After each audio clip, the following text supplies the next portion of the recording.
Bienvenidos a Chile, en primer lugar, a quienes nos visitan.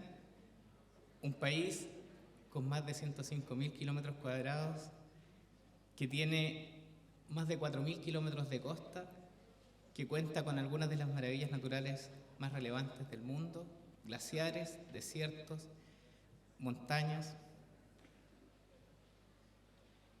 Paraíso para algunos deportes de naturaleza y, por supuesto, en el marco de sus 4.000 kilómetros de costa, indispensable hablar de la ciudad de Valparaíso, cuyo origen, aún inespecífico para muchos autores, data de la década de 1546, y por supuesto una ciudad que tiene más de 300.000 habitantes. Ciudad conocida antaño como la joya del Pacífico y que hoy está llena de cerros, calles, ascensores, y que invitan, por supuesto, a recorrerla y a conocerla. Indudablemente, en esta ciudad no podemos dejar de visitar algunos lugares de mucho interés, como por ejemplo el Museo de la Sebastiana, casa de Pablo Neruda, autor y premio Nobel de Literatura en 1971, que invitamos especialmente en el día de excursión, que es el día viernes, poder visitar y conocer. Por supuesto, y en administración en la que participa nuestra Universidad de Valparaíso, el Museo de Bellas Artes, Palacio Baburitza, que también es un lugar imperdible para poder conocer durante su estadía. Algunos aventureros podrán hacer un paseo en lancha por la bahía de Valparaíso, recorriendo sus 45 cerros desde el mar. Y por supuesto, todos los eventos tienen que terminar con una buena cerveza y un buen evento, y les recomendamos indudablemente el Bar Victoria, que va a traer algo de la alegría porteña a cada uno de ustedes. En primer lugar, quisiera presentarles al rector subrogante de la Universidad de Valparaíso, profesor Cristian Corbalán Rivera, quien va a inaugurar el evento y entregarles las palabras de bienvenida, sin antes dedicarles una muy calurosa bienvenida a nuestra ciudad y a nuestra región. Muchas gracias.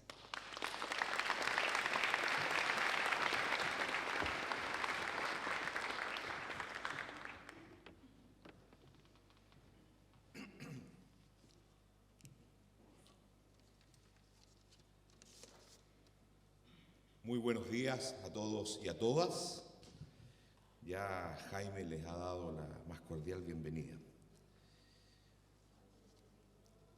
Siempre es difícil, cuando uno es autoridad, dar la bienvenida a un seminario, ¿no? Y uno dice, ¿qué decir? Van a haber tantas conferencias importantes, hay tantos encuentros.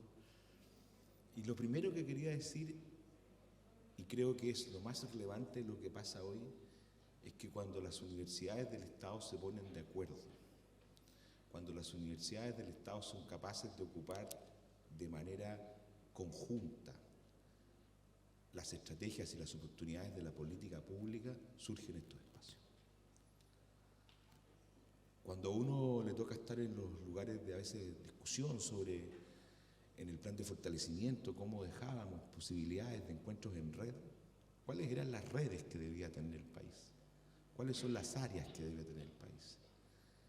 Y en eso creo que el esfuerzo que han hecho los profesores que también tienen su trabajo en el CENS, luego los vicerrectores de investigación e innovación, el esfuerzo de las autoridades universitarias en los distintos posibilidades que agrupan en esta red de universidades del Estado, financiadas, ¿cierto?, por el plan de fortalecimiento, es lo que hoy día nos tiene aquí. Así que de verdad, lo primero que quisiera compartir con ustedes es la alegría de cuando nos ponemos a trabajar de manera conjunta, lo que logramos y lo que puede pasar. En ese sentido, entonces, permítanme repetirles la bienvenida de la universidad. En nombre del rector lo hago en esta oportunidad. No nos ha podido acompañar porque en paralelo hoy día en Tarapacá, la Universidad de Tarapacá, se está desarrollando el Consorcio de Universidades Estatales y el CRUCH.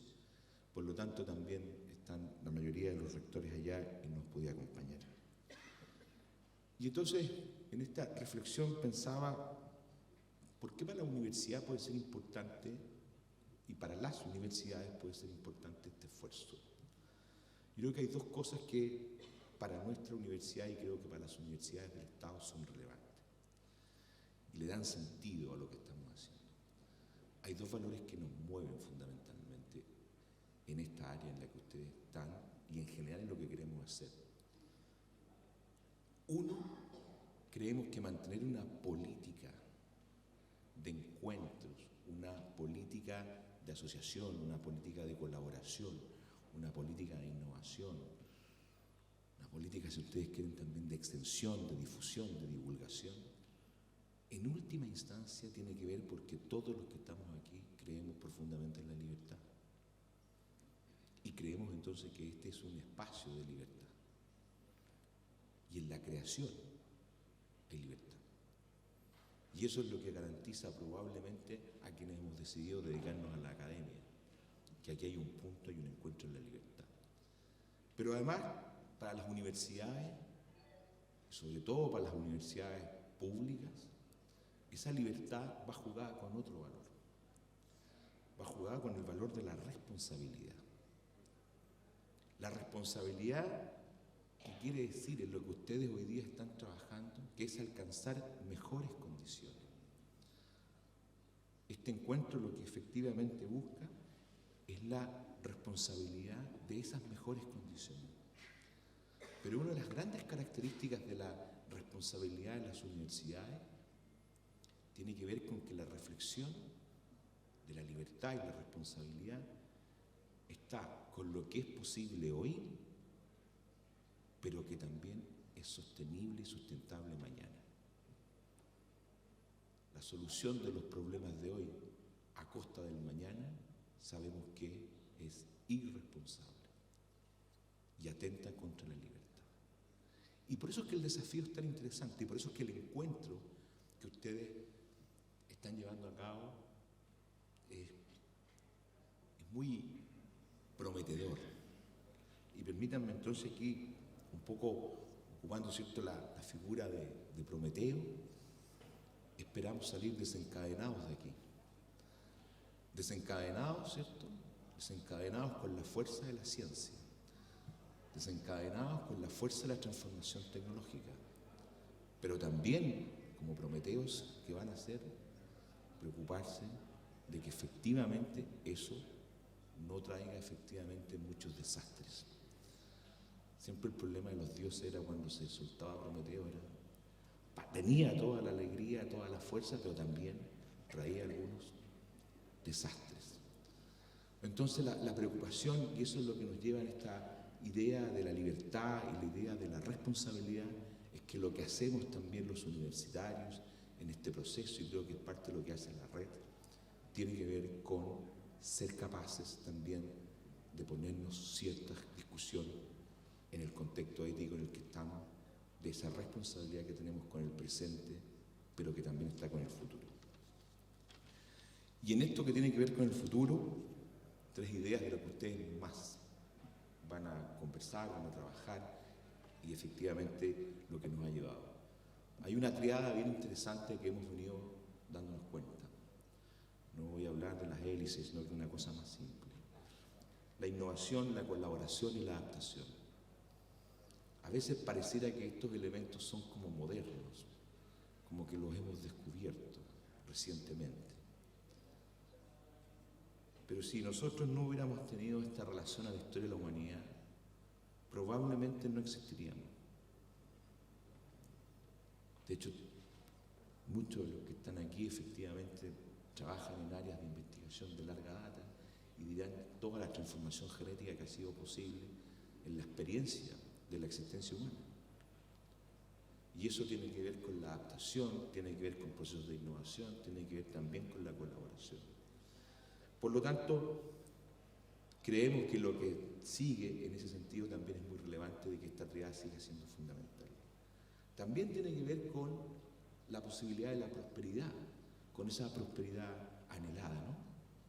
Lo que estamos viendo hoy día en las pantallas, cuando entrábamos ayer, en los que hemos transitado en estos días por la facultad, es encontrarnos entonces con posibilidades de prosperidad, con elementos de mejora, con elementos que van a impactar en la calidad de vida.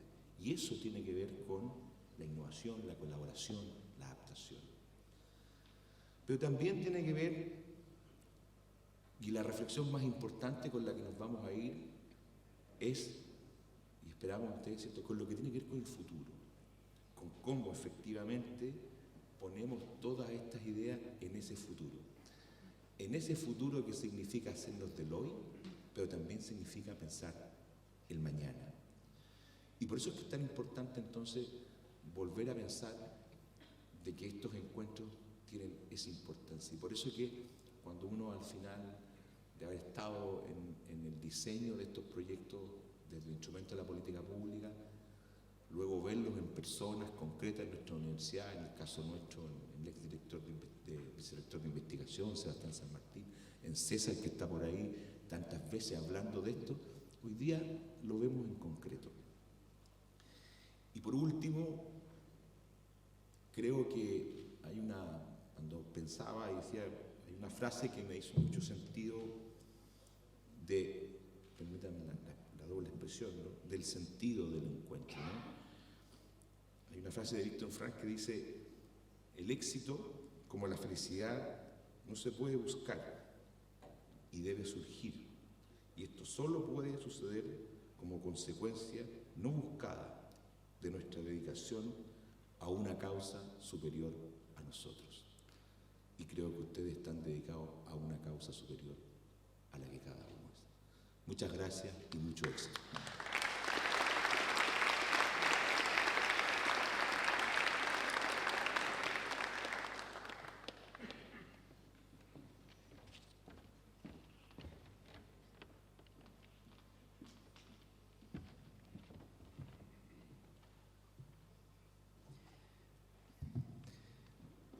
Continuando con nuestro evento, queremos dejar con ustedes al profesor Stephen Hartel de la Universidad de Chile, académico titular de la Facultad de Medicina, coordinador de la Red de Salud Digital de Universidad del Estado y también miembro organizador del comité del evento.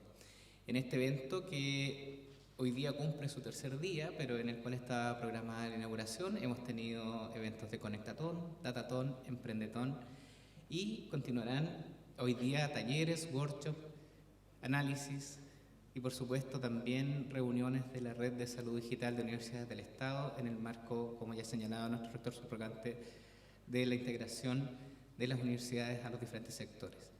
Sin lugar a dudas, este evento va a constituir una tremenda oportunidad para que en nuestro país la integración entre los ministerios de salud, de ciencias y de educación tengan elementos comunes de gestión y por supuesto beneficien a las millones de personas que están detrás de los esfuerzos que hoy día se despliegan.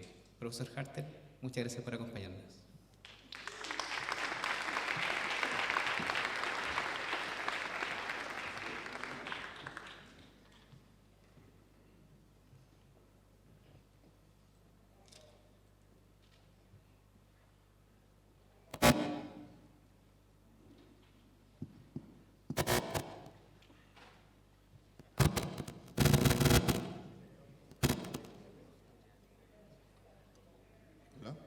¿Me escuchan bien?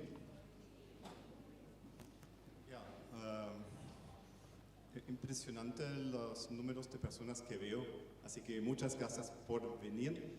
Muchas gracias a las autoridades primero que inauguraron este evento. Voy a tomar la palabra libertad, no puedo estar más de acuerdo, entonces me tomo la libertad de intentar explicar lo que son todos esos tonos que mencionó Jaime. Porque hasta yo me confundo de repente. Y la creatividad tiene pocos límites de repente, entonces inventamos muchos tonos, intento de explicar lo que son los tonos y todo lo que vamos a hacer a partir de hoy. Bienvenido a Make Health. Voy a explicar solamente la lámina en realidad. Make Health es Hagamos Salud, ¿no? Y en la página también, donde muchos de ustedes se inscribieron, metimos un ser humano a la derecha y un pedacito de la tierra de este planeta a la izquierda llamado Chile, donde muchos de nosotros habitamos, pero no todos. Y los puntitos entre los dos elementos son data, ¿no? Abstracción de nosotros, cómo somos, cómo nos vemos, cómo nos analizamos a través de píxeles si hacemos imágenes, a través de 0,1 si representamos cualquier otra información. Y por otro lado la Tierra también, ¿no? Porque la salud humana y todo lo que hemos ya sentido está conectado con la Tierra y todo el tiempo estamos en interacción y tenemos que entender la interacción si queremos vivir mejor y tener hijos, y etcétera, que todavía se alegran de esta tierra y que lo pasan bien. Entonces, estos ideas bien básicos están en Make Health, como let's do it, como just do it, ¿no? Y sabemos todo que esto no se hace con un gran paso, sino con muchos pequeños pasos, y uno tiene muchos fracasos en el camino, uno aprende los fracasos, no se esconde, todos los errores son posibles y pasan en todos los niveles, ¿no? En todos los programas. No nos desanimemos, no nos echemos la boca, sino colaboremos para que esto funcione cada vez mejor. Y si hacemos esto, that's it, ¿no? Pero este pasito a pasito, no perdonar los errores, trabajar juntos, ¿no? Que hemos perdido de vez en cuando, es lo más básico y no es más que esto. La tecnología funciona al final, ¿no? El resto es mucho más importante. Así que en este sentido orquestamos estos eventos Make Health desde el inicio, desde el 2019, juntos al CENS, al Centro Nacional en Sistemas de Información en Salud, que está creado por 5 universidades, la Chile, la Católica, la Talca, la Universidad de Valpo y la Concepción. Está MIT Critical Data, que nos conocimos en 2019 y nos sentimos muy rápidamente, ¿no? En este contexto cómo generar salud digital con inteligencia también. Esto vamos a ver hoy. Bueno, todos ustedes saben lo que está atrás del MIT, también no lo tengo que explicar. Y finalmente la nueva red de universidades estatales que generamos un año atrás, ¿no? Juntos de vuelta con la Universidad de Valparaíso, la Universidad de Talca también acompaña, y 10 universidades más, que muchos de ustedes están hoy acá por primera vez con nosotros, así que no puedo estar más alegre porque están del sur hasta el norte, norte-sur, este no tanto, pero norte-sur sí. Así que bienvenidos. Un poco de historia, muy corto ojalá, porque de verdad creo que no se puede hacer un buen futuro si uno ignora la historia. El concepto Make Health nació en el 2019 porque Leo y su team vino a Chile, conocimos juntos con Daniel Capuro a Leo, después conversamos con Alejandro y dijimos aquí hay que hacer algo con mucho más universidades, ¿no? Esos son temas que tienen que como tomarse como país. Nos metimos como CENS y ahora como red y dijimos esto, trabajemos juntos, ¿no? Así que en 2019 tomamos un café en Boston con Alejandro y Leo y en 15 minutos más o menos hicimos el outline de lo que es este Make Health. Volvimos, lo hicimos, tuvo mucho éxito y siempre invitamos a amigos de otros países en América Latina. Vinieron los colombianos, vieron esto, dije esto hay que hacer en Colombia, lo hicieron en 5 o 6 meses en Bogotá en el 19 y después, bueno, 19 de diciembre, ¿no? Todos nos acordamos, ¿no? Momento difícil, tanto para Chile como para la Colombia, pero se hizo y fue también un éxito. Después del temillo que teníamos en 19 vino la pandemia y chao Make Health.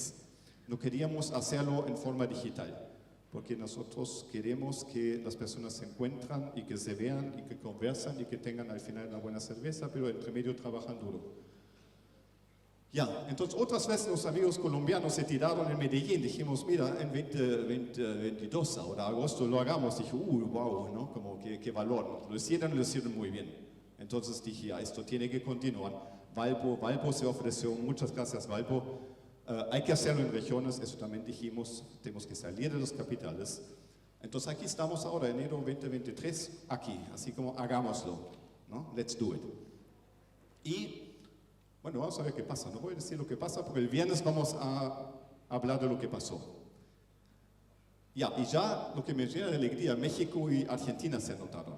Entonces, este tren va a seguir en este año, ¿no? Aquí están los amigos de Argentina. México no vino nadie, creo. ¿Hay un mexicano acá esta vez? Ya, no, ya tienen todo planificado, no necesitan venir, pero el tren va. Entonces, aparentemente lo que es más importante para nosotros, la combinación entre empresas, entre gobierno también, entre la academia, empresas, gobierno, ¿no? Este triple es, siento yo, la magia en que finalmente tiene que nacer la buena salud digital. Cae uno y no funciona. En fin. Ya, esto era información. Ahora, así se vio el Make It Santiago 19, así más o menos veo algo similar acá. Esto va a ocurrir de vuelta.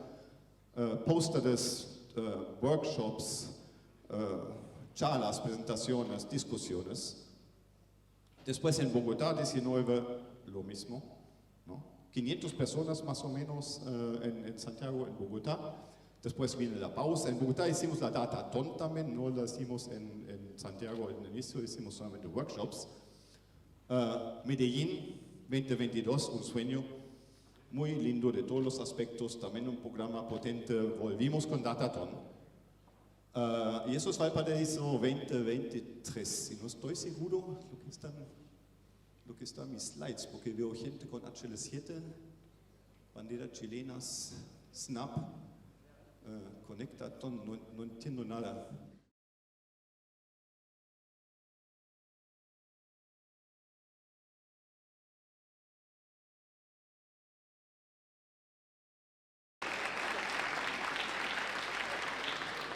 Explícanos qué es la Conectaton, por favor. Yo no me extraña que tú no entiendas nada, Steph. No sé por qué, tengo esa sensación de que no ibas a entender, así que me escondí atrás para poder aleccionarte. La verdad es que tenemos un problema con la salud, es que la salud tiene los datos extremadamente fragmentados. Datos después son información, pero datos al principio tenemos que recolectarlos. Y eso quería ver yo. ¿De dónde salió? No tengo idea, pero ahí está. Lo que nosotros hacemos es que generamos una representación de la realidad en base a informáticamente, en base a estándares en lo particular, de manera que la fragmentación de la información, de la data en general, se empiece a romper, intercambiándola de manera homogénea. Y eso es lo que se hace representando la realidad en un modelo que es un estándar. En el caso particular, hoy día estamos ocupando el estándar FIRE, y para eso, para que los desarrolladores puedan implementar sus soluciones, tenemos que decirles cómo deben representar sus soluciones informáticas. Y para eso, en Chile por lo menos, tenemos 2 guías de implementación, para que ellos puedan hacer eso. La anterior, por favor. Pero obviamente que esas guías de implementación tienen que ser probadas. Y no solamente las guías de implementación, sino que también tiene que ser probado el hecho de que podemos hacer que esa comunicación se haga realidad.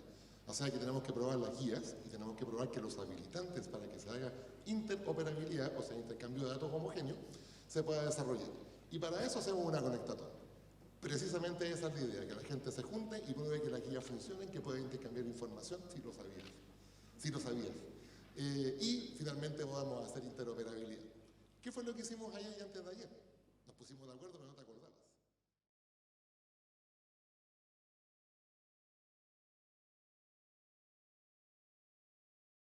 Intensamente durante 2 días. Tuvimos 62 personas, equipos de trabajo ahí, full trabajando casi 8 horas al día de manera presencial y 30 equipos online. Empresas, emprendedores, ministerios también tuvimos conectados, el DAIS FONASA estuvo presente y tuvimos además capacitación intensa en 8 charlas. Por lo tanto, lo que hoy día entregamos es un conjunto de datos homogéneo para que se pueda utilizar y procesar. Pero qué grande es esa. Al final entiendo lo que es una Conectaton. Me costó 5 años hacerte entender. Muy bien, muchas gracias. Ahora sí entendí todo. Hay 2 días de trabajo anterior. Sabemos que cómo empezar a conectar los datos.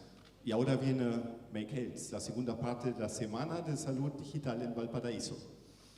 Make Health, como dije, es Datathon, conferencias, workshops, ciencias, innovación. Entonces, ¿qué hacemos con los datos? ¿Qué es una Datathon? No tengo idea. ¿Qué podría ser una Datathon? Viene Constanza. Esa número 2.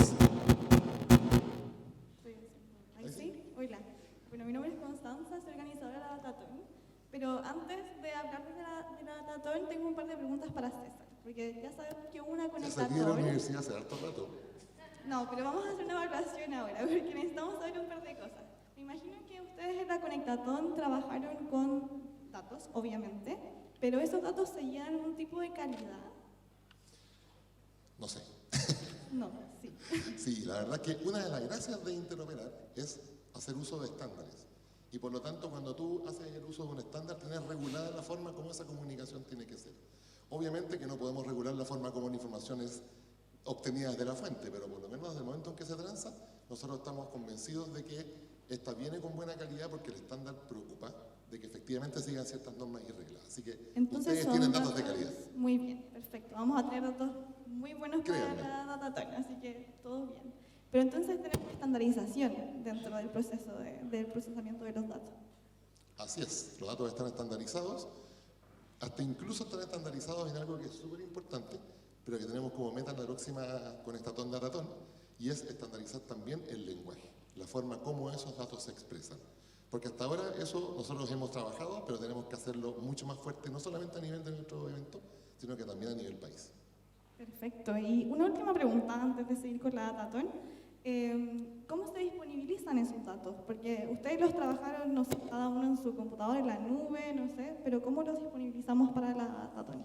Nosotros entregamos datos, pero ustedes tienen que sacar información. Entonces, hay una máxima en HR7 que dice la información que se necesite donde sea, la que se necesite y cuando se necesite. Y entonces, si seguimos las reglas del estándar, ustedes siempre van a poder conseguir esa información que va a estar no transable, sino que disponible. Perfecto. Les deseo lo mejor en su datatón y les Muchas deseo lo mejor en el gracias. MyHealth. Felicitaciones.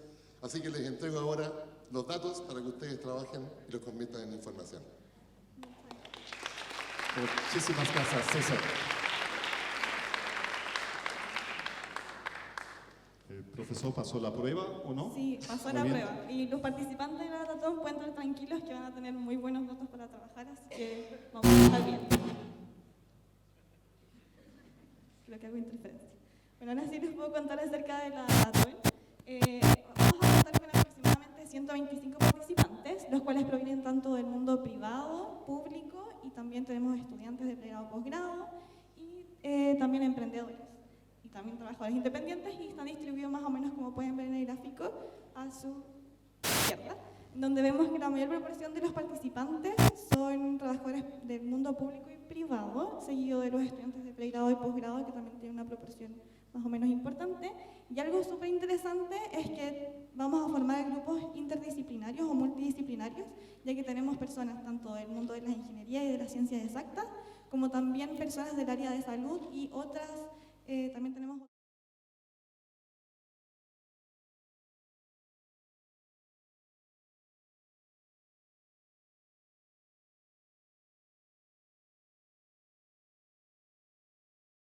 problemas relevantes a nivel nacional y cómo van a abordar estos problemas mediante el análisis de datos. Y si podemos pasar a la siguiente presentación. Vamos a estar abordando 3 desafíos. Uno de ellos, el primero, está asociado a la pandemia de COVID-19, donde vamos a intentar encontrar respuestas de por qué se dieron ciertos fenómenos a lo largo de estos últimos años. Y eso va a significar que vamos a trabajar obviamente con datos de COVID, de vacunación, de casos nuevos, fallecimientos, entre otros, pero también vamos a trabajar con bases de datos relacionadas a variables más socioeconómicas para entender un poco el efecto de estas variables sobre el comportamiento de la pandemia en Chile. Y luego tenemos otros 2 desafíos que están relacionados a cáncer y estos nacieron gracias a la colaboración que tuvimos con la Fundación Arturo López Pérez, la FALP, que también tiene un grupo de mentores participando en la datatón, y son básicamente sobre estadificación de cáncer. Por lo tanto, tenemos 3 desafíos bastante variados y muy relevantes para nuestro país. También contamos en la datatón con un equipo muy diverso de mentores. Tenemos mentores nacionales e internacionales, expertos cada uno en su área y que van a ser de mucha ayuda para cada uno de los participantes de la datatón. Nosotros vamos a estar ahí para acompañarlos y resolver sus dudas y también para que no se estanquen y podamos avanzar. Y para terminar, me gustaría darle como mensaje a los participantes de que aprovechen esta experiencia porque va a ser un gran aprendizaje, que aprovechen esta oportunidad de trabajar en grupos multidisciplinarios porque no siempre se da, en general cada uno está trabajando con sus mismas especialidades, pero en este caso vamos a estar trabajando con personas de distintos lugares, lo cual es súper enriquecedor. Y sobre todo me gustaría pedirles que se diviertan, que aprovechen esta oportunidad para jugar con los datos, de sacarles el provecho y aprender. No lo vean tanto como un proyecto, un trabajo más formal, sino que es una oportunidad de aprendizaje y de diversión. Muchas gracias.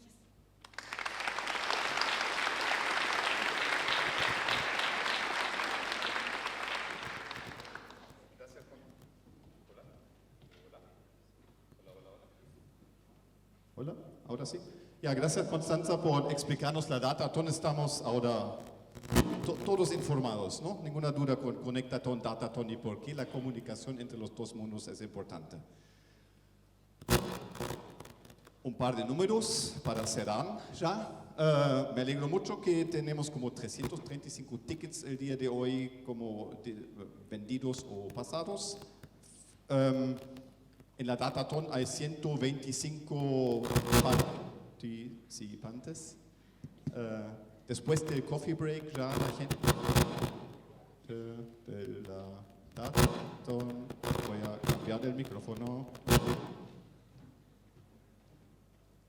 o cambiar el lugar aquí. Vamos a ver. ¿Me ven? Hola. Después del coffee break las personas de la Dataton ya toman su próximo camino mientras nosotros seguimos con charlas porque alguien tiene que trabajar. Así que vamos a perder aquí en la... Ahora estamos bien o mejor. Después del coffee break, entonces nos separamos, seguimos charlas. Tenemos 9 workshops también.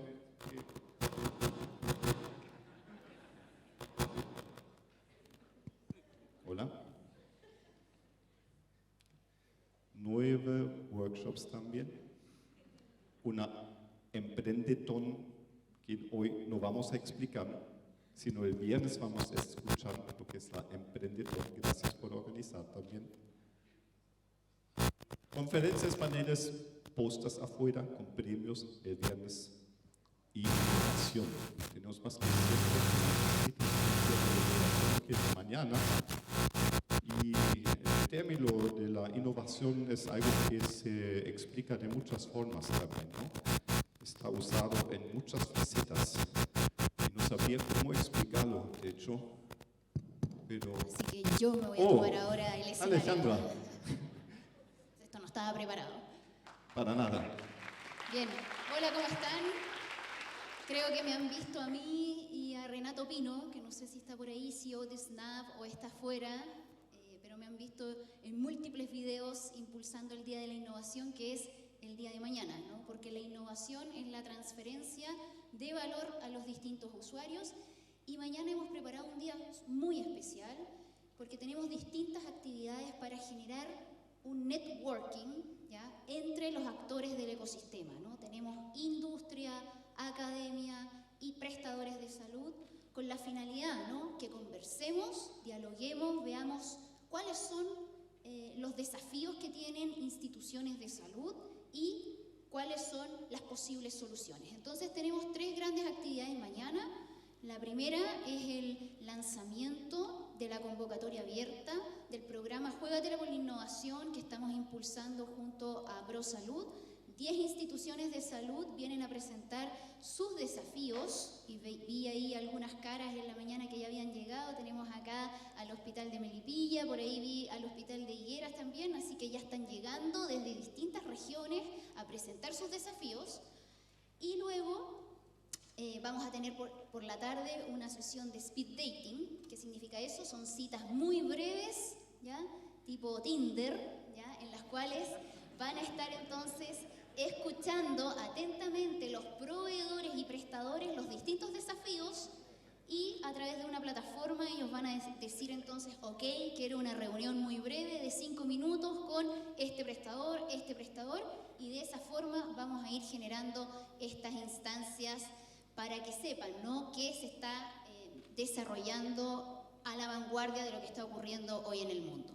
Luego también tenemos algo muy interesante que es el Rincón de la Innovación, donde también se inscribieron distintos prestadores y proveedores para dar un pitch, una presentación asociada a ya sea presentar sus desafíos o a contar sobre sus soluciones. Esas presentaciones luego las vamos a estar disponibilizando en una plataforma que estamos diseñando que se llama el Ecosistema de Innovación en Salud Digital, y de esa forma la idea es ir entonces generando ahí un ecosistema para que sepamos quién está haciendo qué.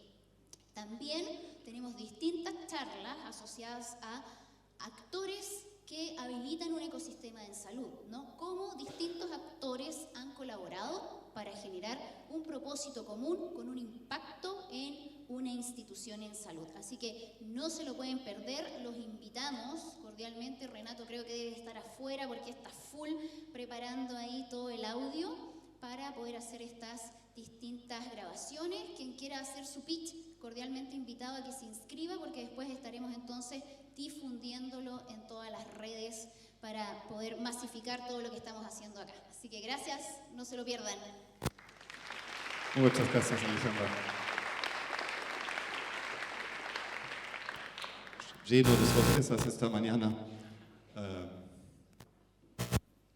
Ahora hago una invitación a todos los que escribieron en el último momento, un puntero hacia los workshops que estamos realizando, donde todavía hay cupos en todos los workshops que se dan a partir de las 5 de la tarde, tanto hoy como mañana. Y tenemos workshops casi para todos los gustos. Así que aquellos que todavía se quieren, ¿no?, formar en uno de estos temas están abiertos. Dijimos hasta hoy al mediodía más o menos. Así que por favor inscríbense a través de...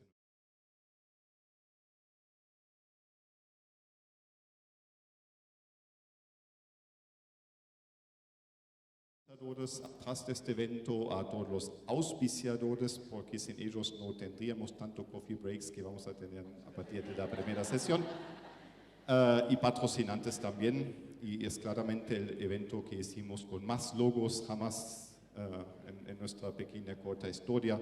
Tenemos 4 años, somos bebés todavía, así que todavía...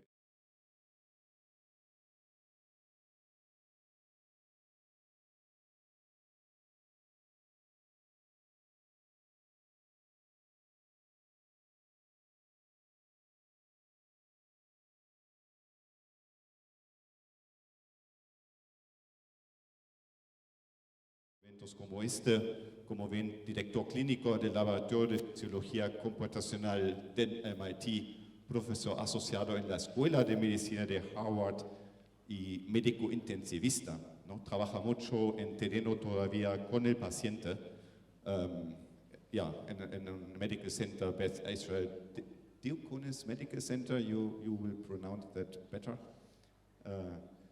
Pero lo impresionante es que toca todas las teclas, ¿no? Desde el paciente a la formación y a la data science, y hay pocas personas creo que aguantan todo esto, entonces condensa toda información de primera mano y ya lo conocemos como excelente conferencista. Su título hoy, Health AI is on a track to fail, ¿no? La IA sanitaria va camino a fracasar.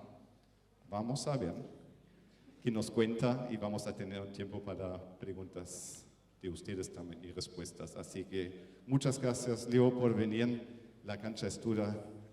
Suerte.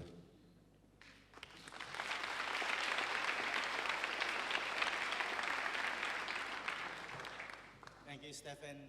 It's great to be back in Chile. This is my 3rd time in Chile. I'm just going to remove my headset for a little bit. I was waiting for some translation when there's static, and then the translator would say, there's now static that you can hear. But I guess, okay. The title might be a little pessimistic, but what we're hoping to do with this datathons is that we change the title, that Health AI is going to live up to its promise of being able to transform health outcomes, not just in rich countries, but also in low and middle income countries. Before I proceed, I would like to disclose that our group receives research funding from the US government through the National Institute of Health, as well as several industry partners.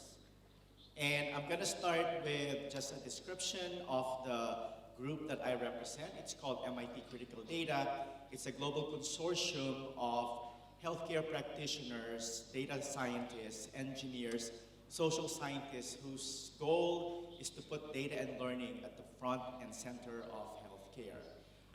We use routinely collected data to try to predict outcomes, try to optimize treatment regimens, and we do that by building a community, an ecosystem with different backgrounds, different expertise, and different perspectives to curate and analyze data. And the consortium is led by our laboratory at MIT called the Laboratory for Computational Physiology.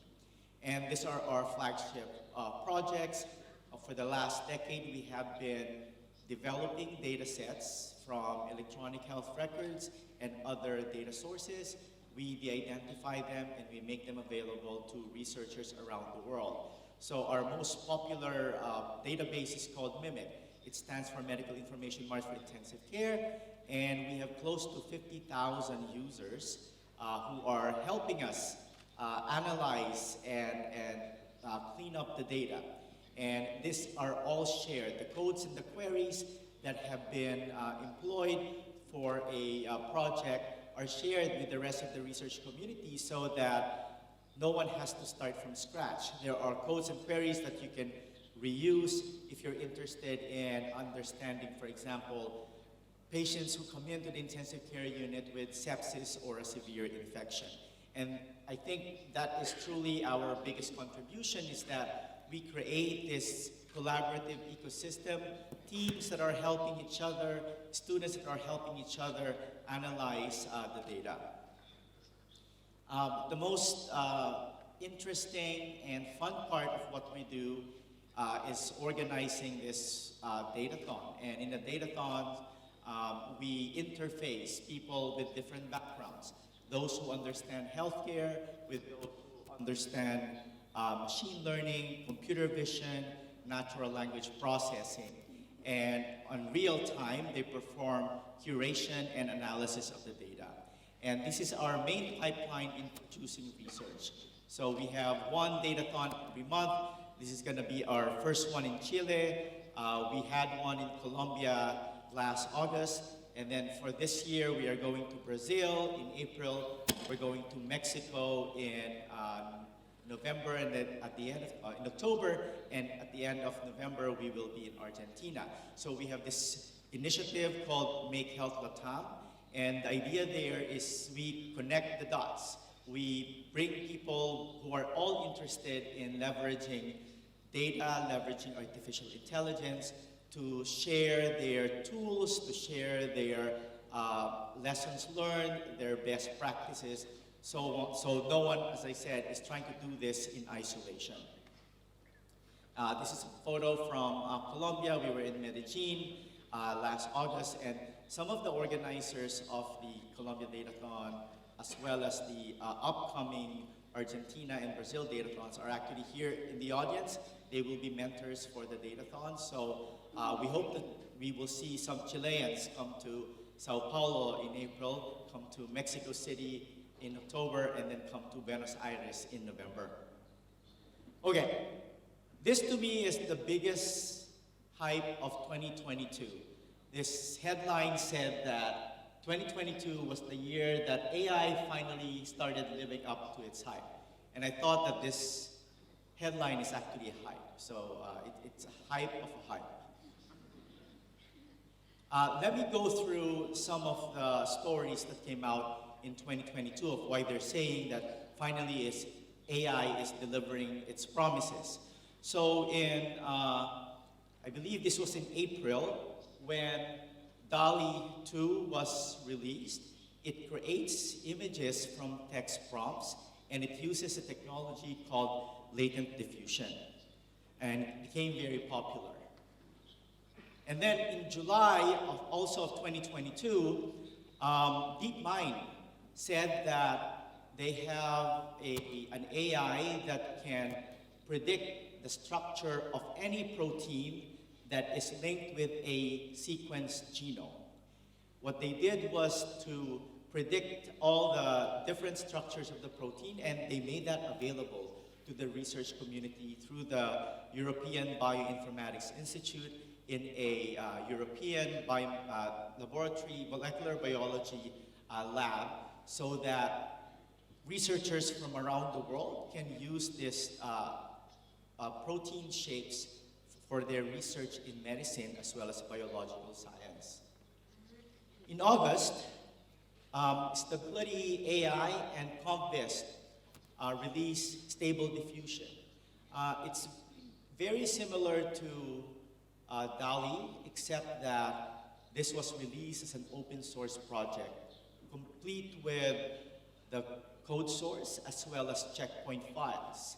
And anyone could actually use this if they have enough GPUs in their computers. And it was embraced with a lot of excitement, but critics were saying that we have to be careful about this software because it could create political disinformation, it could create alternative histories, it could create non-consensual pornography. And later that month in August, a Colorado resident named Jason Allen won a digital photography contest using a completely AI-generated image. The name of the painting is called Teatro d'Opera Spatial, and people flipped out. They said that AI cannot compete in an art competition. November, Meta announced that Cicero, an AI agent, was able to beat humans in an online strategy board game called Diplomacy. Diplomacy allows the players to talk to each other. It requires a lot of negotiation, cooperation, and strategizing to be able to win. And the AI agent was able to fool the other human players that they were playing against another human. And of course, last month, everyone heard about ChatGPT. This was released. It's a version of GPT-3, and it could generate text. What it does is it uses statistical modeling to figure out which bits of text belong to each other, and they trained the agent using billions of texts that were scraped from the internet. And within 5 days of release, the CEO of ChatGPT, Sam Altman, said that 1 million users have started using ChatGPT. And it's the first time that a tool as powerful as this language model became available to the public with a free and easy-to-use web interface. This is Project December, and I don't know if people watch Black Mirror. There was an episode of Black Mirror where this woman, she was married to, they were a young couple, and the husband died early because of an accident. And there was a company that called her, give us all the voicemail messages and the emails and the videos of your husband, and we will create an AI that you can talk to and pretend that your husband is still alive. This is now a reality. So Project December is doing exactly that. If you have a loved one that you just lost, you could give this company all your text messages, all your videos, and you could start talking to your loved one. And this is just a story that appeared in San Francisco Chronicle, and you can see here Joshua is the guy. His fiance died a few years before, and he started talking to Jessica, and he was convinced that he was really talking to Jessica because she was answering the questions the same way that Jessica would when she was still alive. The good thing here, though, is that they give you a time limit for recreating. It's almost like they're giving you some time to say goodbye to the person if you were not able to say goodbye. So Jessica is not going to live forever virtually to be able to talk to Joshua. But it's creepy that this has become a reality. Soon after ChatGPT was released, developers started developing AI that can spot AI. So AI spotting AI. And people started saying that this is the beginning of the end. AI outing and ultimately destroying AI. But buried in the headlines are some of the horror stories that we don't really read about. This gentleman here was arrested for shoplifting and hitting a police officer with a car based on a facial recognition software that was mistaken. And he is one of several that have been really negatively impacted by facial recognition software that are not quite accurate. So people started saying, if we have enough data points and we have unlimited computational resources, can we predict anything in the future? In 2017, investigators from Princeton University asked that question. And they gathered hundreds of researchers. They gave them 10,000 data points that were taken from in-depth interviews and hours of videos of children. And they wanted to see if the AI can predict what the child is going to grow up into in the next 3 to 4 years. And it turns out that, just like this meme, the most advanced deep learning model was not that much better than a simple linear regression model that used 4 features, which included the race, ethnicity of the child, and the educational level of the mother. Here they were saying that, we have a model that will, if you give us the genetic sequence of your child, we could predict if your child is gonna go into a PhD program. But someone said that you could do that with a zip code in the United States. Give us 5 numbers and we will tell you if your child is going to end up in prison or is going to be a doctor. It turns out that AI is pretty bad when there are no hard rules, and also when reasonable people like us can disagree about the correct answer or the ground truth. And yet, a lot of companies, a lot of startups are saying that they can predict the future with AI. HireVue is one example. They have a software that people are using now to predict the performance of a job applicant based on some answers to questions that they came up with that they have been testing and training. It sounds like a horoscope. It sounds like tarot card reading.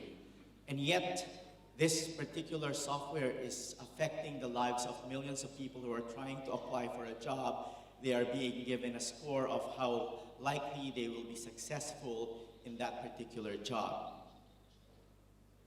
2 more companies. The first one is called EAB Navigate, and it's being used by colleges to predict whether a high school student who is applying to get into a university will drop out of college. And there is the Allegheny Family Screening Tool that will provide a risk score of whether this child is being abused by the parents. Because these are proprietary algorithms, they have not been validated really with, by robust validation and looking for bias and errors. It's a great example of errors that are generated by AI. This father took photos of the infected groin of his baby to send to a doctor. And Google's algorithms flagged him as a sexual predator, saying that he is circulating images of babies in their groin. And this father got flagged by Google.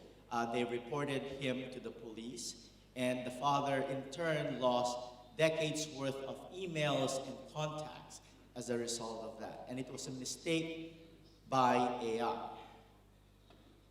The cornerstone of science progressing is the ability of independent researchers to be able to replicate and validate the research findings.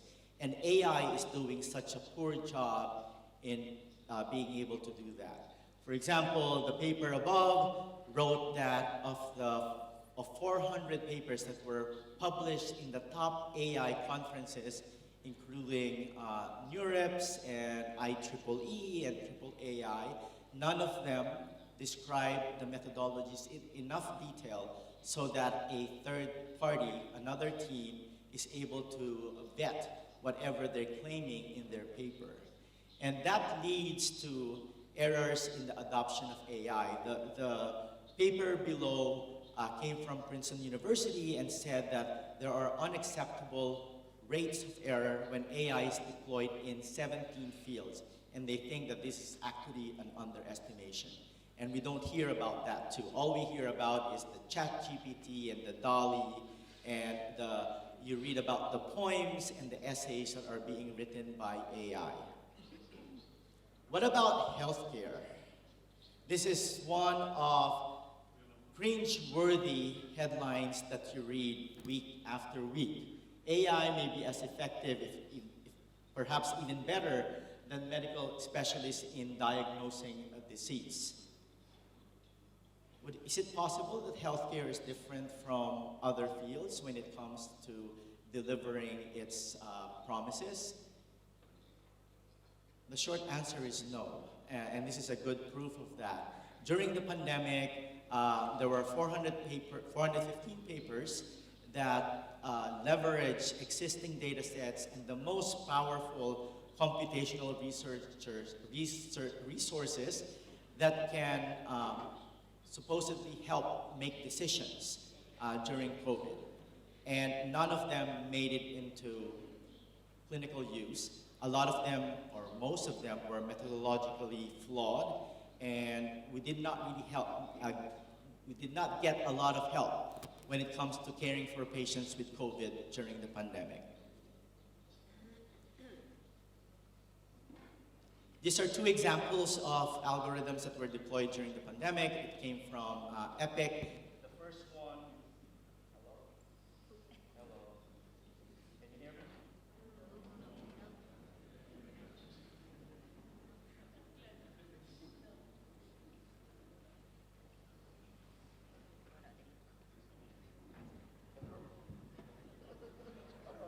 I'm just gonna speak loud.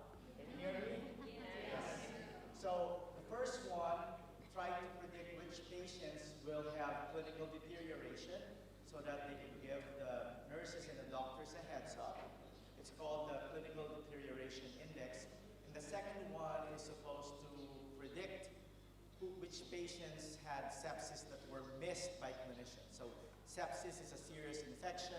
It has a high mortality rate, and they wanted AI to help them point out which patients were missed. And they built the models using Epic data from several hospitals, and then during the pandemic, they started selling this model to all Epic customers, even if they were not included in the original training and validation cohort. And a few months later, there was a group at University of Michigan. Now you can hear me. I think this is working, yes. And they demonstrated that the model was missing a lot of patients who ended up deteriorating, and they were not flagged at all by the model. And among the patients that were missed by physicians to have sepsis, the algorithm only predicted 7% of those that were missed by clinicians. And it turns out that there were a lot of problems with the way the models were trained. So in the sepsis model, what they did was, let's input all the data points before sepsis diagnosis was given by a clinician. And one of the variables that were used is if the doctor prescribed antibiotics as one of the variables to predict sepsis. And of course, for people who are domain experts who are familiar, that is cheating, that is data leakage. It means that the doctor is already thinking that this patient has sepsis, and they included that as one of the features to predict sepsis. So a year later, Epic actually pulled the algorithm when the papers were published, saying that it was performing poorly in patients who were not part of the original training cohort. 2016 was the year when ProPublica published their investigative report that highlighted problems with a software called Compass. Compass is an AI that is being used by judicial courts across the United States. It tries to predict when a prisoner is applying for parole, what are the chances that this prisoner will kill again or will steal again. And there was an opportunity to test the accuracy of the algorithm because some judicial courts will not follow the advice. They will run the algorithm, but they will make their own decision. So they were able to figure out the false negatives and the false positive rate of the prediction. And what they found is that the rates of false positives and false negatives were different between white, Hispanic, and black prisoners, that black and Hispanic prisoners were more likely to predict to reoffend in the future and were not granted parole. But it's been more than 6 years since that report came out. And we thought that, hey, 2023, we should have solved the problem of AI bias, but we haven't.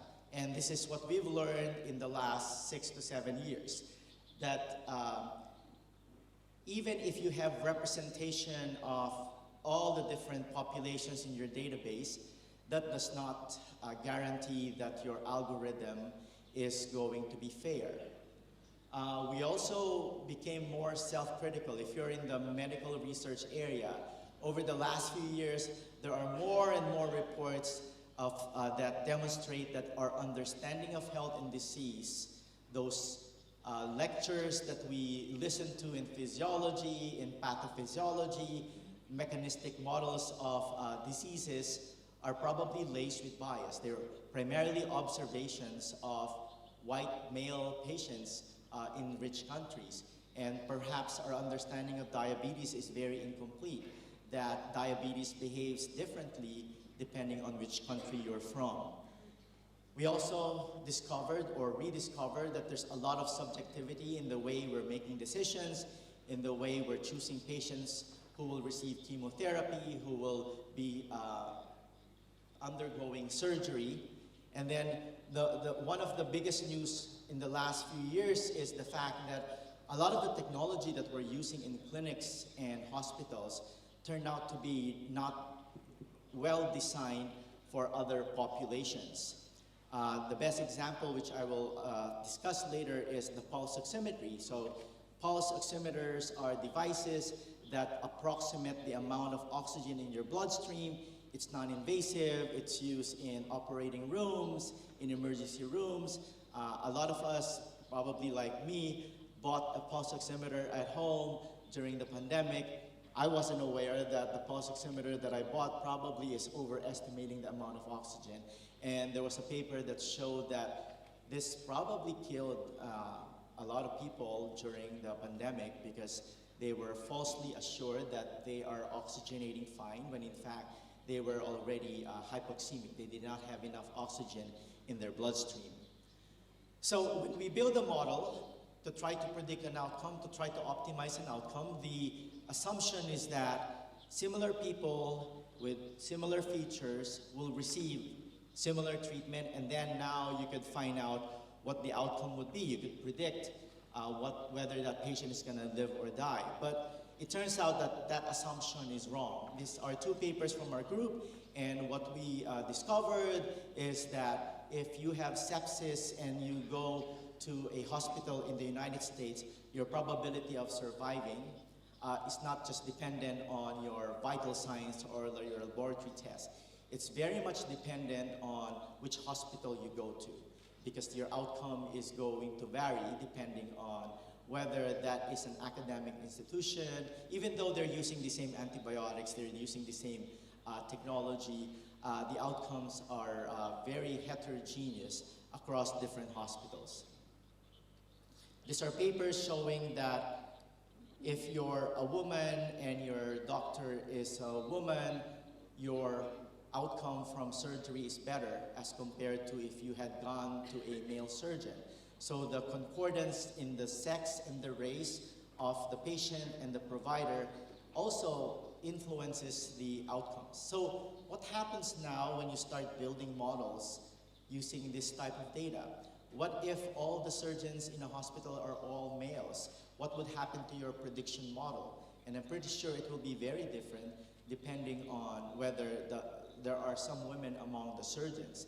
And of course, we don't even identify them or include them as a feature. The sex or the race of the provider is typically not available in electronic health record data sets.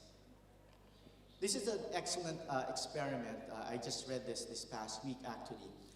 What they did was they had test patients with near perfect teeth go to 180 different dentists to see what would be the treatment recommendation of the dentist.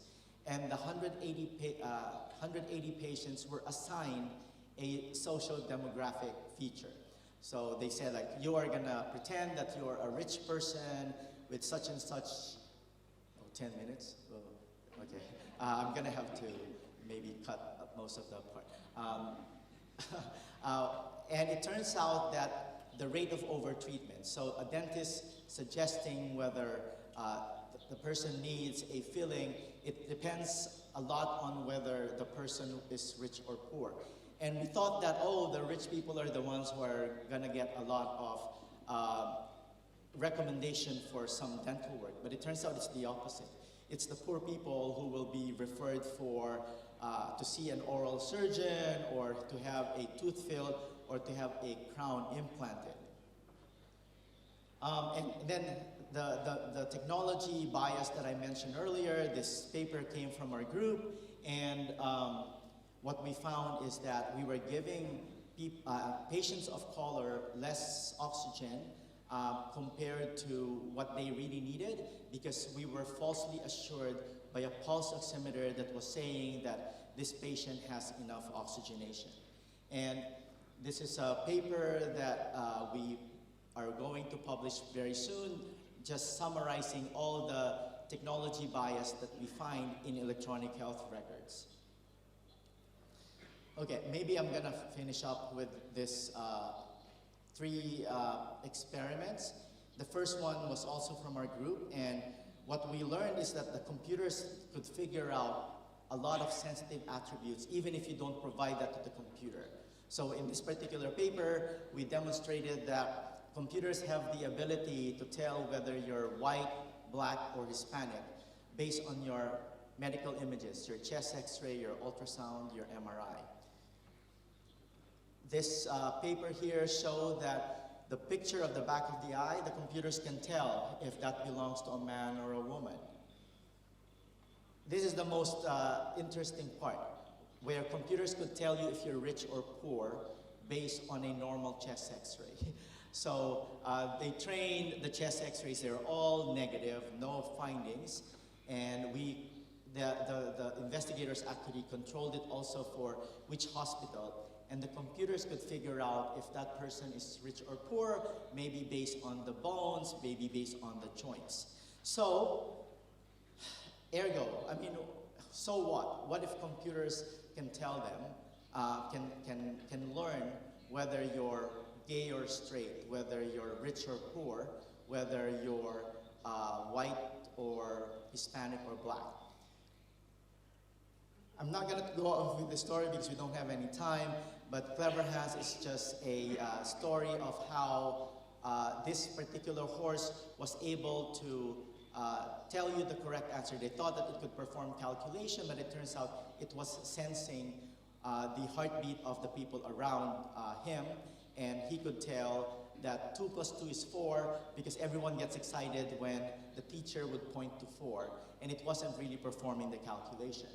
And that is what we fear as well with machine learning, that if computers can figure out these sensitive attributes that we think it couldn't figure out, then they're going to make decisions like humans. They're going to be biased as well in terms of who should we offer chemotherapy to.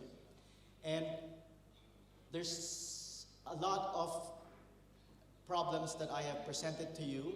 One of the concrete recommendations that we say that we are advocating for is that for AI to work, the data should be given into the hands of as many researchers as possible with different expertise, with different backgrounds, with different lived experiences, because that's the only way you will be able to discover all these biases. If we had kept Mimic to our lab, there's no way we could produce 10,000 papers that would in detail describe what are the biases that exist in the data. So this idea that a single university will have access to the data from a hospital and they are the only ones who can perform the analysis, that's garbage. That's gonna harm more patients in the future. There has to be democratization of who develops the AI. We need to bring in social scientists. We need to bring in patients and their advocates in terms of identifying what problems we would like to address with machine learning and how they will be deployed. And I'm not gonna talk about the problems with re-identification, but people are always scared that we don't wanna share data because someone might be able to re-identify a patient. But it turns out that the identification is but the first layer of protecting the patient. What you can do is surround the identification with lots of layers to protect patient privacy, which is what we're doing with Mimic. We make sure that anyone who's trying to apply for access to Mimic would go through an online course on human subject research, and we're also moving to a system called Trusted Research Environment, where we could watch what analysis is being performed on Mimic, and we could identify nefarious players who are trying to perhaps re-identify a specific patient. And I'm gonna end with this slide, and it was a earth-shattering policy from the National Institute of Health in the United States, and it became effective this month. They said that if you want money from the government, you're gonna have to share data. And you're gonna have to de-identify the data and share that with the research community. If you don't wanna do that, don't bother applying for funding because we're not gonna give it to you. And with that, I'm happy to answer any questions from the audience. Thank you.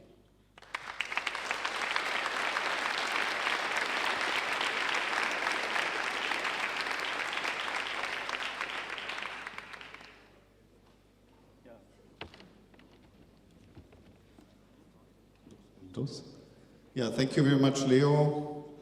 Questions from the audience?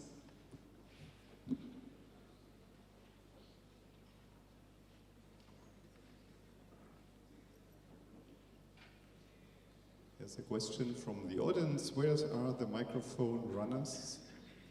No one? I can run.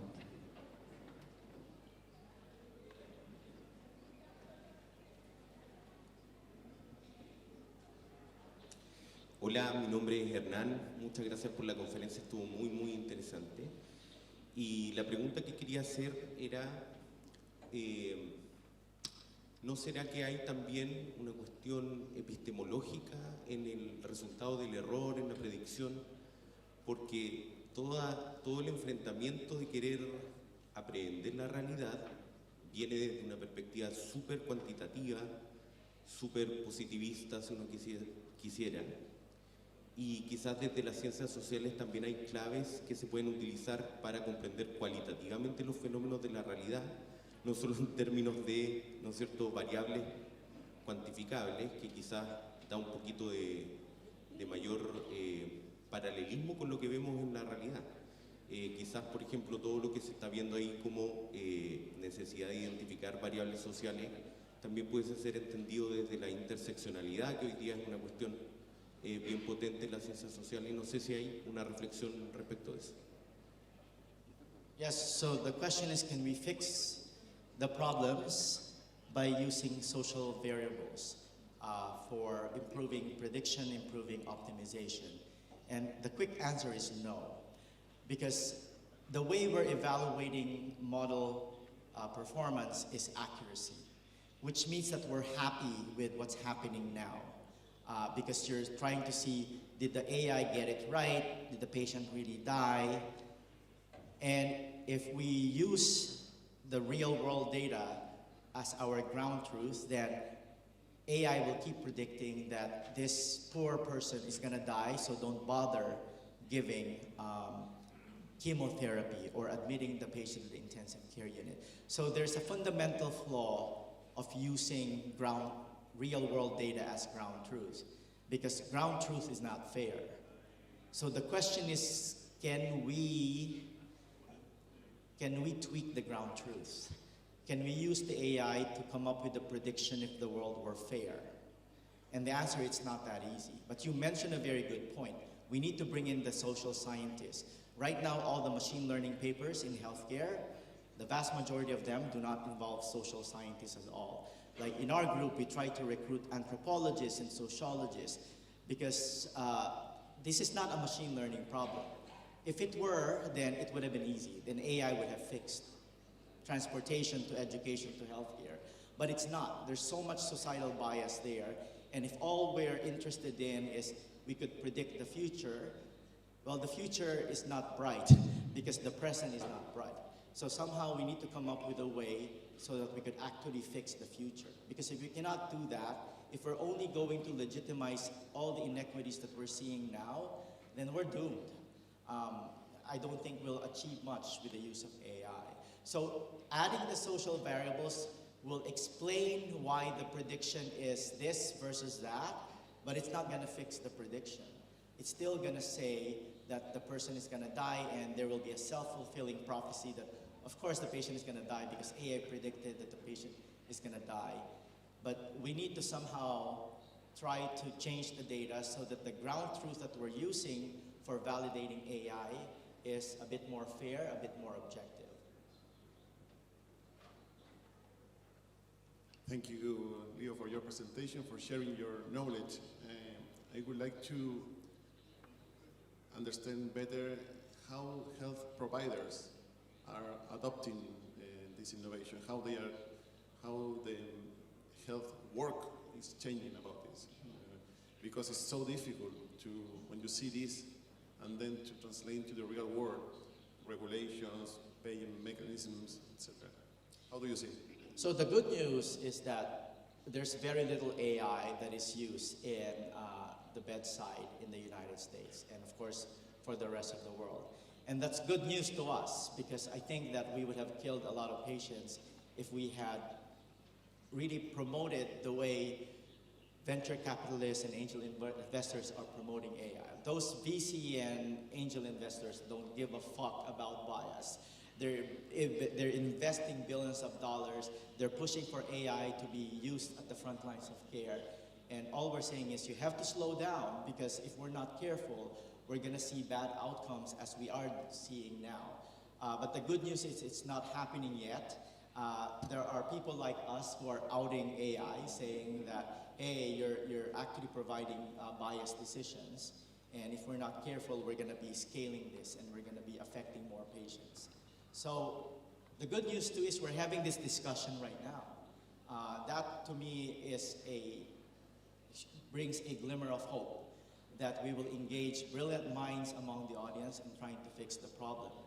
I've been critical of machine learning conferences that they don't give enough priority to trying to solve this problem. All they're wanting is, let's use the largest TPU to be able to predict something and see which one has the best F1 score or recall precision, and that's not the way to do it, because that will, for the most part, realize the fears that I have described to you today. Sí. Buenos días, por acá Patrick Rosales, Hospital de la Florida, Santiago. Consulta, ¿cómo se ve el futuro pensando el avance que tiene la informática cuántica, pensando en la salud de una forma más preventiva, y cómo afecta esto a la IA, la inteligencia artificial? Yes, so as with most technology, technology alone is not going to fix the problem. So adding more quantum technology, more nanotechnology, because the problems of healthcare are not technological, it's social. And for the most part, technology will not address social issues. So no matter whether you have TPUs and supercomputer power, and you have the most brilliant experts on AI, I don't think that that's the answer to the issues that we're seeing now. So I think we need to understand the problems better, and this is why social scientists will need to be part of the team, because again, I don't think that this is a machine learning problem. And no one has the answers. The good news is no one is advanced when it comes to really coming up with AI that delivers the hype that we have been reading in the newspapers. So I think there's ample opportunity for people who want to make a name in this field to really get into the questions that I presented to you today. Hola Leo, buen día, muchas gracias por la charla. Tengo una pregunta relacionada a los datos, a su compartición. Hoy día existen problemas o reticencia a compartir datos debido al riesgo de reidentificación de pacientes. Y para paliar eso lo que se hace es, bueno, está muy de moda crear datos sintéticos. Entonces acá tú nos mencionas que, dado que el riesgo es muy bajo, en realidad hay que arriesgarse a compartir los datos. Entonces me gustaría que compartieras con nosotros qué piensas tú, si es que debemos seguir con la línea de compartamos a pesar de que el riesgo sea bajo, o creamos datos sintéticos para poder paliar este problema. So up front, I'm going to say that I'm not a big fan of synthetic data. I think it's easier to hide synthetic data. It's easier to hide bias in synthetic data. Like, do you create synthetic bias too? So to me, synthetic data leads to synthetic models, and synthetic models are useless. So saying that you have preserved the distribution of every variable, it's not enough for sure, because you need the data to reflect all the associations that are found in the data, and you have not discovered those associations yet. So how can you create those associations when they have not been discovered yet? So at this point, I am discouraging synthetic data. I'm discouraging federated learning. I think it's much easier for bias to creep into AI if you're using synthetic data, if you're using federated learning. Maybe at some point there will be a time where they will be useful, but that is not the answer right now. And I've been attacked by startups who are trying to promote federated learning and synthetic data, because I really don't think that that's the answer. Hola, muy buenos días. Jaime Reyes de la Universidad de Chile. Pensando en el problema de la falta de accuracy y del sesgo de muchos modelos, ¿no será que ese problema en sí no es un problema, sino que surge de que probablemente hemos depositado expectativas muy altas sobre los resultados que queremos sobre los algoritmos? Porque básicamente un buen algoritmo depende de buenos datos. Y nunca vamos a tener todos los datos deseables para obtener la escalabilidad ideal de nuestro modelo. Probablemente en el universo de los datos que dieron origen al modelo, el modelo funciona muy bien. Pero pensando en una escalabilidad total o universal de un modelo, probablemente todavía no estamos preparados para eso y estamos dentro de un proceso. Lo que surge como un problema es simplemente los inconvenientes de estar de ser parte de un proceso que estamos comenzando, ¿no? De poder disponer de buenos datos para generar buenos modelos. Esa es la pregunta. Quizás ese problema no es un problema, sino que es algo natural. Y probablemente hoy en día los algoritmos, los modelos que estamos generando, quizás lo suyo sería conformarse con que sean unos ayudantes en la toma de decisiones y no tomadores de decisiones absolutos. Yeah, I mean, there are several points that you touched on. The first is that we're setting AI at higher standards compared to the rest of health products. Because the way we evaluate medications, the way we evaluate medical device is also based on non-inclusive research. And we know that a lot of the medications, a lot of the devices that we're using are working perfectly for if you are a white, rich man, middle-aged, in a rich country. And I agree with you that why are we holding AI at a much higher standard? But I would also, so I'm not here to say that we should stop our development of AI, because the status quo is not acceptable. A lot of populations are getting suboptimal care because as humans, we doctors and nurses, we make very biased decisions. All I'm saying is we have to be careful. It's not just throwing, even if you throw good data into a transformer, as I said, it's gonna perpetuate whatever we're seeing now, because there's a fundamental flaw in the way we evaluate AI. We're seeing how accurate it is in the prediction. And that means that we're happy with the status quo, and we are not. But what I'm saying is that we have to be more thoughtful. We have to be more nuanced. AI is very bad when it comes to nuance and context. It cannot do that. It will parrot whatever nuance and context are being are contained in the data. So it's not simple. People think that, oh, and this is why the industry has grown very quickly, because people thought, I don't need domain expertise. All I need to do is to figure out if this algorithm is accurate or not. And that's why there are thousands, if not maybe even millions of startup companies that are saying that we could predict the future. But it turns out that it's not that simple. And all I'm saying really is we have to slow down. We have to try to change our strategy, because otherwise we could be heading in the wrong direction. But we also do not have to wait until you have good data. The pushback that I've heard, especially when we go to the universities in South America, in Asia, in Africa, saying that we don't have good data, therefore we cannot do AI, we cannot do data science. And I think that's the wrong attitude too, because you learn something even if the data is bad. One, you will learn how to improve the quality of your data. So you cannot wait until you have good data before you start AI, because you're going to be waiting forever. When we launch Mimic, when we make it open source, the data was not very good at the beginning. There were a lot of problems with harmonization, but we crowdsourced the cleaning up of Mimic. And we got a lot of feedback in terms of how do we improve the data that we put into Mimic. So to me, do not wait. This is what the Connectathon is for. We need to start integrating data. We need to link outcomes with all the different features that are being collected by different systems and link them. And we need to start diving in. And that's my key message to the people who are going to be participating in the Datathon. Don't wait. Start looking into what kind of data do you have, what's the rate of missingness, how much noise do you think there is, by asking the domain experts. Does this look okay to you? Does this look like we could trust this data? So to me, we should proceed as we are doing, but I think we shouldn't be investing in just the GPUs and the TPUs and the cluster compute.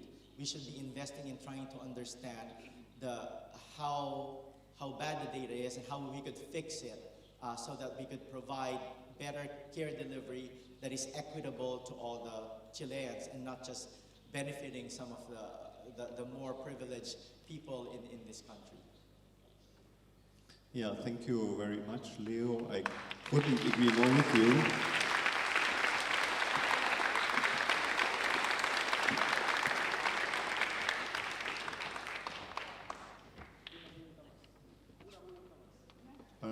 I think we should stop because we are out of time. I'm sorry, but Leo will be with us during the 3 days, so take advantage during the coffee break.